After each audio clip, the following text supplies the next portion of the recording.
Hi guys, welcome back to another episode of Sin and Tonic. As promised, this is my second gin. Today's story is that of the Keddie Cabin murders. This is another story like out of a horror film. So let's go. Sin and Tonic! My theme tune music has been missing for a few weeks, so apologies. 1981 in Keddie, California. That makes me want to sing in West Philadelphia, born and raised. Oh, she's spicy. Sorry, distracted. So Keddie is a very small settlement on the outskirts of Quincy, California. Sounds lovely. And for all intents and purposes, it is lovely. It's very idyllic. And the Keddie cabins, as aforementioned, they were situated in Keddie and they were a resort. Keddie Resort. And now this resort comprised of 33 cabins. Basically like beautiful cabins set in this idyllic woodland. Really, really lovely looking. I will share some pictures. Very idyllic, very beautiful. Very, very beautiful. It makes what happened here even worse in contrast to the beauty. So you could rent these cabins for like $170 for a month, which that doesn't sound a lot. This was in 1981, so obviously back in the day, but that still doesn't sound like a lot of money, does it? $171. So that's like probably like 165 quid. I'm guessing. I might have to do a calculator now because I've thought about it. 5 months prior to the 11th of April in 1981, the Sharp family, Sue Sharp and her 5 children, moved in to cabin 28. Now, this is because Sue had been married for a very long time and Sue had recently decided to divorce her husband, which she did. And moving to Keddie seemed like a reasonable place to go because her brother lived nearby. So that is why Sue had moved her and her children to this beautiful place. And it was beautiful. And it was very outdoorsy. And there were children in the cabins nearby of a similar age to her children as well. So it kind of worked out in this very nice, homely, picturesque way. If you're going to up your kids and move them away, miles away, you might as well make it somewhere like this where they can play outside and have friendships with children of their own age and in this beautiful setting and play by the stream and, you know, really, really nice. It was said that Sue had fled her marriage because it was abusive and that he was abusive towards her and her 2 daughters. So she had 2 daughters, Sheila, who was 14, and Tina, who was 12. She also had 3 sons, the eldest of which being John, and then Rick, who was 10, and Greg, who was 5. On the night of the 10th of April, the night before, Sheila and Tina went to a nearby cabin with friends to watch movies, hang out, do what teenage girls do, and be with their friends. Tina, now I read 2 things about this. Either Tina went home because she wanted to, or her mum wouldn't allow her to stay the night. So Tina ended up going back to the cabin, her cabin with her mum. Sheila, she stayed at her friend's cabin for the night. They had a sleepover. Now, John, he went out with his friend Dana. And it's unclear what happened on the night before, but they were seen like hitchhiking and like going into town. There was a local woman called Donna who claimed to have picked them up and dropped them off. And later on in the evening, they were witnessed at a party. So they were just, you know, teenage boys hanging out, going around the town, going to a party, hitchhiking. Don't forget this was in the 1980s. Like, who hitchhikes now? Like, that doesn't... Never see that anymore, ever. I can remember seeing that in the 80s, actually, as a child. But not anymore, no. Sheila spends the night at the Seabolds cabin. That's whose cabin it is. And Tina comes home, and she goes home at 9:30 that evening. Now, the youngest 2 boys in the family, Rick and Greg, they have a sleepover with a friend who also lives in a local cabin called Justin Smart. In a nutshell, at the cabin that we know of in the evening is Sue, the 2 youngest boys and their friend Justin, and Tina. She goes home at 9:30. Now, at some point, John returns to the cabin with Dana, his friend. Sheila never goes back to the cabin, not until the morning of April 11th at 7 a.m. And what she finds is incomprehensible. You can't imagine being her finding what she finds. Poor girl. Sheila goes back home to cabin 28 at 7 o'clock. She opens the door to the cabin and she finds in the living room the bodies of her mother, of her eldest brother John, and his friend Dana. And not just body, like, no, it's nasty. So there was a lot of rage in this murder, a lot of rage. One of the knives that they found at the crime scene was bent in half. I mean, what? Where it had been so forcefully used, it was bent in half. So that's gross. Now, all of the victims had been bound around their wrists with electrical wire, and Sue was naked from the waist down, and her underwear was put into her mouth and taped, so like a gag. Awful. All of the victims had wounds to their head. Basically, Sheila wouldn't have known this. Probably, you're not, imagine, no. But the police said it was obvious that they'd been hit over the head with a hammer.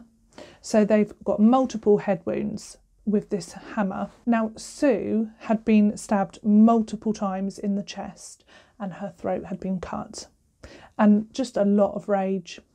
A lot of rage. Dana had sustained head wounds with the hammer, but ultimately his cause of death was manual strangulation. So the poor guy. And John also had head wounds from the hammer and had his throat cut. Grim. It was described as a bloodbath, as you can imagine. That's gross.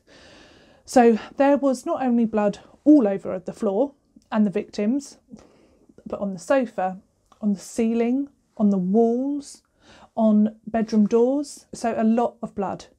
And obviously stab wounds and head wounds with a hammer, like cast off and things like that. So it was a really gruesome, bloody scene. And how horrific for you to find your mother and your brother like that. No. Now, Sheila discovers this horrible scene and she pegs it back to the Seabelts' house. She's like, oh, in a right state, as you can imagine. So she goes back to the Seabelts and she's like, I mean, I don't know what she said, but, you know, probably, oh, I'm not going to do an impression, but, you know, she gets help. So the dad, John, he heads straight over there and they soon discover that the boys, she thinks my younger brothers and Justin, they're all there in the house, like, but she didn't see them when she initially went in. So all she could assume is that they were still in the cabin and that they were in the bedroom.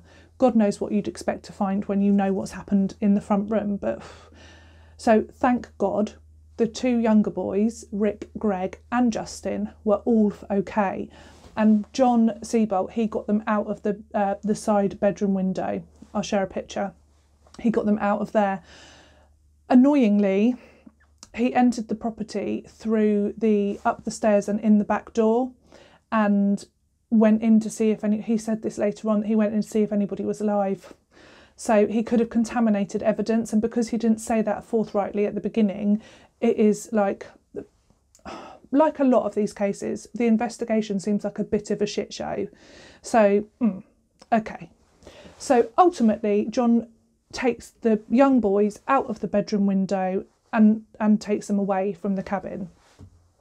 Now, Justin, when the police show up, which obviously isn't very long because like this horrific murder has taken place. So when they arrive at the cabin, Justin was adamant and he kept saying over and over again to police officers that Tina was missing. Now, this was blatantly obvious to the family members, Sheila and the younger brothers.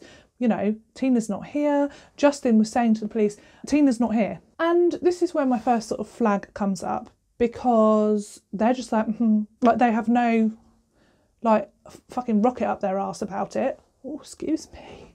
Which you would think they would. Missing child with all these murdered bodies in the front room. Shall we not go looking? No. No, apparently no. So that makes zero sense to me. That's my first, like, what sort of moment when I was reading about this case. Why? Why would you not go looking for this missing girl? Why do you not believe Justin?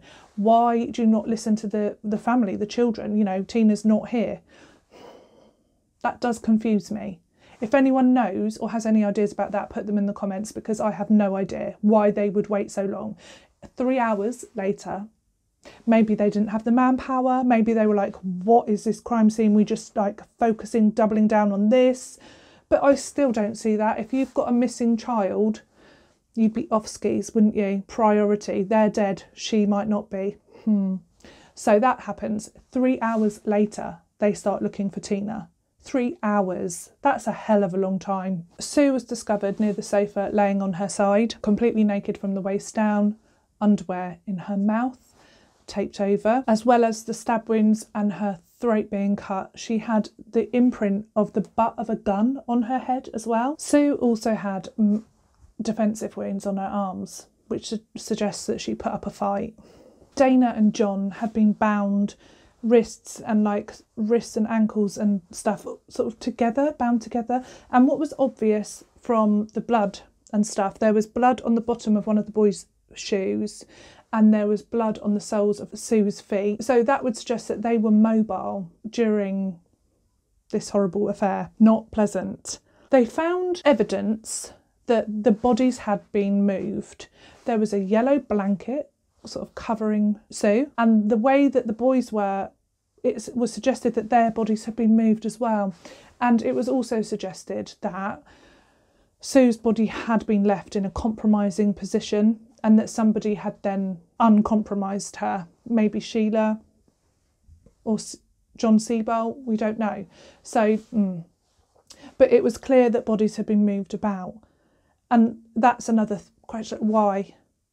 Other than with Sue, who you can understand if she was in a compromising position, somebody making it more dignified, but not the other two. It didn't seem clear as to why their bodies would have been moved. Next point to note is that nothing was missing from the home, and there was money there and stuff. It wasn't a robbery. There was no forced entry. So somebody just walked in, or people. Next point of flag. There were 3 boys apparently asleep throughout this whole ordeal. 3 people being very brutally murdered in the room next door. And yet Justin, Rick and Greg slept through the whole thing. Now that seems unlikely to me. So that's a bit of a Also, a neighbouring cabin at about 1:30 in the morning heard sort of muffled screaming, but they're in the middle of nowhere. They thought it could be like an animal. So they thought not much of it, not enough to sort of get up and wander about and see if anyone was okay. And it was muffled. It wasn't like an obvious like distress. So, however, nearer cabins than that cabin didn't wake, didn't hear anything. I mean, if it was muffled and it was very quick, perhaps the people that heard it are really light sleepers and it woke them up, or they were awake anyway, and the other cabins, if you were fast asleep, you could have just missed it. Who knows? But the kids in the bedroom, that gets me, because it's like there would have been a lot of like scuffling and huffling about, like, you know. Now, when all was said and done, Justin, his original story and the boys was that they slept through the entire thing. They slept through the lot. They didn't know anything, see anything, hear anything. No, dead asleep. That seems inappropriate. Fast asleep. So, they're fast asleep. This was their story. However, later on, there were numerous different stories that Justin would tell. And under hypnosis, Justin went on to blab about the fact that he had seen the murders. And what came about was the idea that basically Justin had he'd witnessed this awful thing and he'd put it into his mind as a dream. He'd just had a dream. However, under hypnosis, it all came out what he'd really seen. So Tina woke in all the commotion. So it did wake people up. And in the commotion, Tina went to see what was going on. And Justin, saw one of these men take Tina out of the kitchen back side door and take her away. So, because it seemed impossible that these children wouldn't wake up to what was going on. And it turns out that they did. He gave a description of the assailants, perpetrators, criminals. One of those, he gave a description of one man having like short hair with moustache and glasses, and another man with long hair and glasses and moustache. And this was the description, and they did like a photo, I'll put it up. And yeah, so he gave this description basically to the police later on. There are many strange things that after this. The neighbour, Justin, his parents are Martin and Marilyn Smart. Martin is the first suspect, really. When Sheila moved to Keddie Cabin 28 to be precise, she made friends with Marilyn, and Sheila had recently divorced and moved away from an abusive relationship, marriage, and it is said that Martin, Marilyn's husband, was quick to anger. You know, it wasn't a nice picture painted of Martin. Turns out he also suffered with PTSD. So there was these rumours that he was, you know, not the nicest of guys. And it is thought, or it came out, that Sheila was kind of like talking to Marilyn and suggesting that Marilyn should really divorce his ass and get him gone. Now, this is obviously motive, because Martin did not take kindly to this idea. In the months leading up to this, Martin has met somebody called John Boberday, both veterans, and Martin Smart offered John Boberday a place to stay. So he was staying with the Smarts. Now, on the night of the murders, they were both seen in a local pub and kicking off, basically. Like, Martin wasn't happy with the music that was playing and just being a general arse and kind of like showing his aggressive nature, this awful side of him, what have you. So that's what was going on the night of the murders. They were in this club. Marilyn says lots of confusing things. First of all, they came home and she saw them, and then she didn't, and then she was in bed and she never ever heard them come home. So, okay, sounds like she's like a bit up and down, Marilyn. She also says that she found Tina's bloodied jacket in their basement and that she handed it in to police. Oh, okay, what? But no. Apparently, the police say they had no such, like, evidence. It was never given in and they'd never heard about it. So, okay. But Marilyn says that she found it in their basement, and that she handed it in to police and it was bloody. But apparently that doesn't exist. Okay, red flag. It was noted that the violence towards Sue in the murders was noticeably more so, and it was more humiliating, and that this was a crime of, like, you know, a passion, if you like, hate. It seemed that Sue was the intended victim and that the boys were murdered because they were witnesses. Now, there is a thought that, and this is like a possibility, that Dana and John, who got a ride home that evening from a party or from whatever they were doing, gallivanting around the town, they got a lift home, they got dropped off, walked in on this horrific murder. Once you've walked in, you are then a witness and you've got to go. And that is like, it seems like a pretty fair bet, basically, that that's what happened. Martin and John Boberday, it seems likely that they are guilty. However, the police, another red flag, the police took them in. They did, they questioned them and they were like, okay, and they gave them a polygraph and they both passed the polygraph and therefore, off you go then, bye. That was that. Like, okay, well, they passed the polygraph. Now, that seems mightily suspicious to me because there are cases brought against people on less evidence than what was against these two. It just seems mad to me. And a lot of talk generates about conspiracy and a cover-up, basically. And with this one, you kind of think it seems likely. Whether or not there were so many mistakes, people also noted that the case was just a shambles. Like, the investigation was just rubbish and like really handled badly.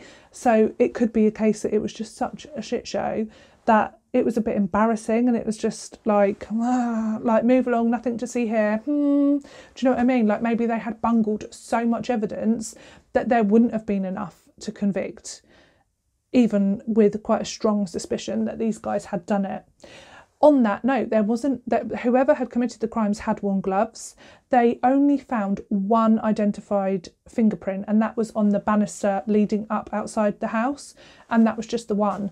There were no fingerprints on the knife or the hammer that was left in the house, in the cabin. So they didn't have a lot to go on in that respect. But they did have Martin Smart consistently poking himself into the investigation. You know, like they say, some like murderers, like they can't help it, they have to be involved in the investigation. Well, this was like that. It was like a textbook. He was always like, oh, have you thought about this?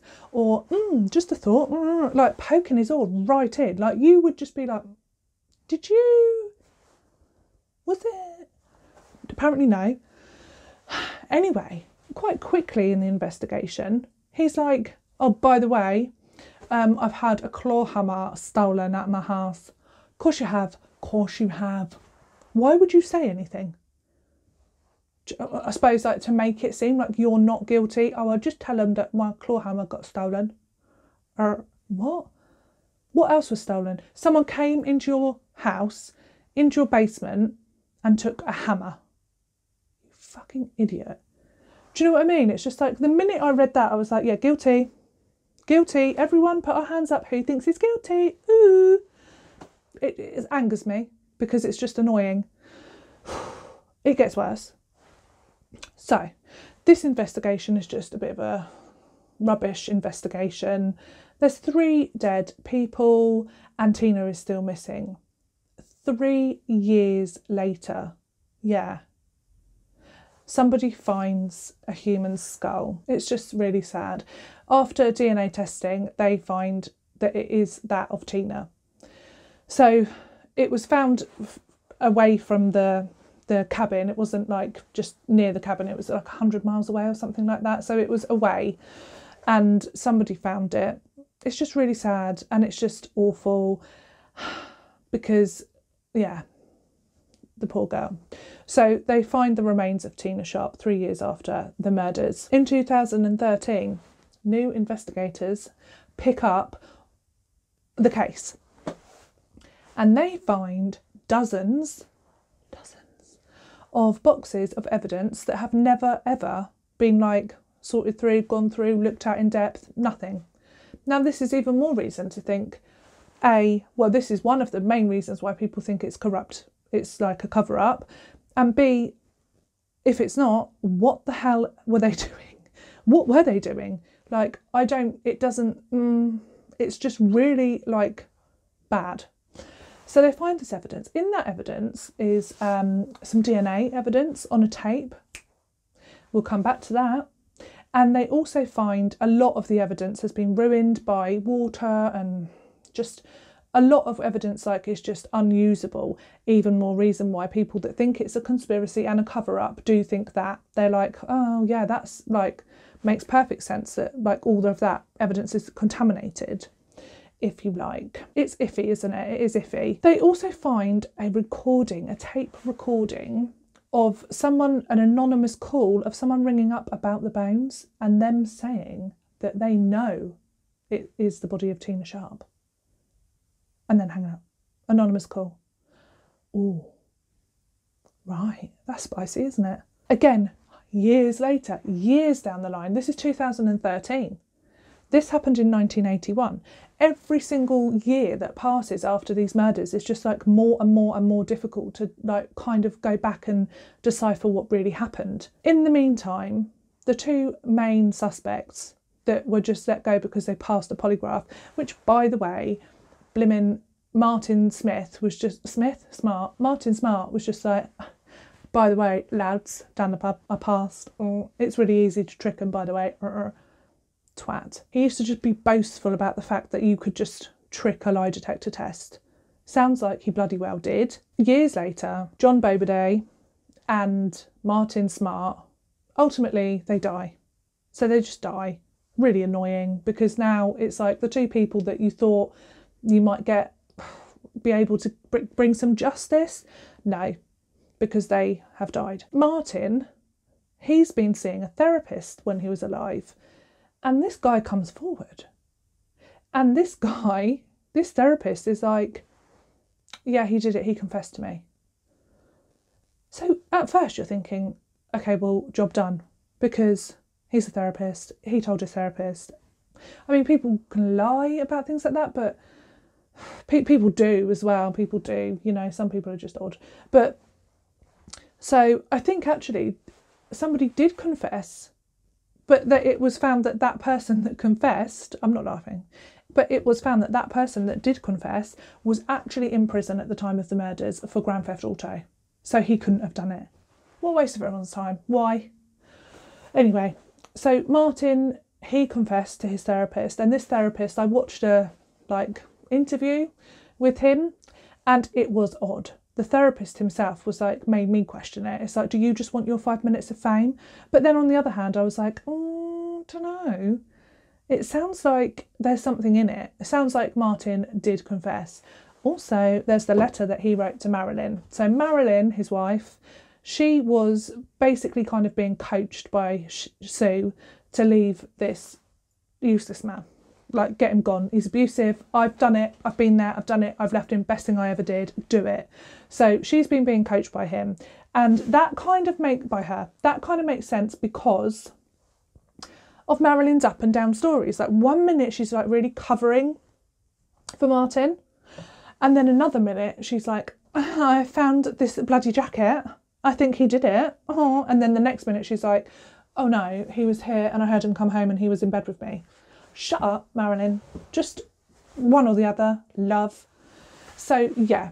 So that would work because she's obviously conflicted and she's obviously up and down and women scorned and all that. So, yeah. But she then later on says, I 100% do think my husband and John killed those people. Sorry, I missed the point. Let's rewind. She received a letter from her darling husband. He and John, after passing their lie detector test, because they're so smart. Oh, Martin Smart. So they skipped town. I say skipped town, but they weren't arrested. So they just went out of town. And then he wrote a letter to Marilyn. And in that letter, it says along the lines of, how can I prove my love to you anymore? I've already taken the lives of 4 people. If that doesn't express your guilt, what the hell?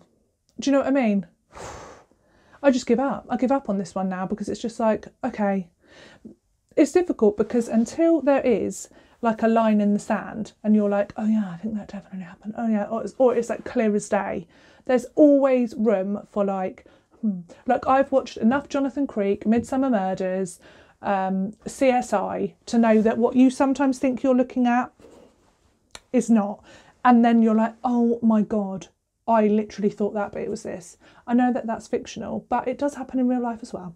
And so many innocent people are in prison or are on death row. Just saying. So you can't be oh, this happened for sure, because we don't know. But I strongly suspect the fact that his blimming counsellor, therapist, was oh, he confessed to me, even though he's a bit of a dodgy person, but whatever. And then the fact that there's this letter where he actually says, I took the life of 4 people. Unless he's one of those people that's just so boastful, but then also injecting himself into the police investigation over and over and over again. Why? No normal person would do that. You're not Helpful Henry. Just come on. It seems blatantly obvious. The anger towards Sue, and also it was said that he really hated John. So, and then John was the one that came home and, yeah, tricky situation.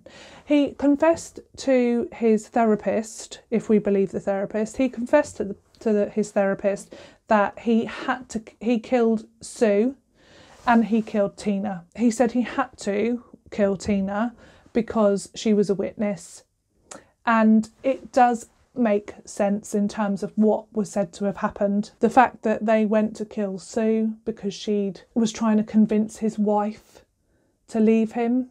Crazy, but you know, people have killed for less. The thing that sticks with me with this one is the fact that Sheila had to walk in and find that scene. That's, you know, the stuff of nightmares. And when you look at the pictures of how idyllic it is and how beautiful it is, it's like stuff of dreams. So there's loads of things on my list now that I can't do. Like sleep on a train, Poirot, no. Be fanciful on like big giant staircases, no. Buy a big manor house, leave all the doors open, no. Do you know what I mean? And now this, cabin in the woods, ooh, no. Ultimately, nobody was arrested, nobody's been convicted, and this is still an unsolved case. Even though after my ramblings of just saying, I think it was definitely John and Martin, also Justin and the younger boys were all left alive, weren't they? And that would tie in if it was Martin that was committing the murders, because although would you let your son stay the night if you knew what you were going to do? Who knows? But it's an unsolved case. However, this is where the tape DNA comes back in, and this is spicy because there is new DNA evidence, dun dun dun, of a living suspect on the tape residue that they found. What? So I will be following this one carefully because I want to know who, what? Like, okay, so in my mind, tied it up in a nice bow thinking John and Martin, yeah, but there has always been speculation that it was more than one person that committed the murders and possibly a group of people, which seems mad, like a group of people getting together to kill Sue, but we don't know. Anyway, cheers. Thank you for joining me for another episode of Sin and Tonic. I hope you will join me again next week for another true crime story and maybe just the one glass of gin. It's been spicy. Bye!